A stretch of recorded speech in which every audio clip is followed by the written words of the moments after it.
করার চেষ্টা করছে। পানির সংকট তাদের এখন প্রধান সমস্যা হয়েছে এবং তারা চেষ্টা করছে আশেপাশে যে জলাশয় রয়েছে সেখান থেকে পানি এনে আগুনটা নিয়ন্ত্রণ করার জন্য।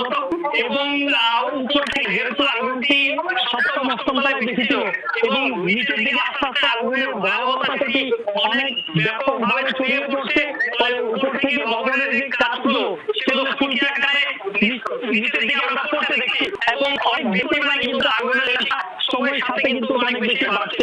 আগুন নিয়ন্ত্রণ করার জন্য 17টি ইউনিটের পাশাপাশি বিমান বাহিনী, নৌবাহিনী তার যোগ দিয়েছে এবং আশেপাশে যে উৎসুক জনতা সেটি অনেক বেশি সমস্যার সম্মুখীন হচ্ছে। আমরা দেখেছি যারা বিভিন্ন ধরনের মানুষজনকে আসছেন এবং সঙ্গে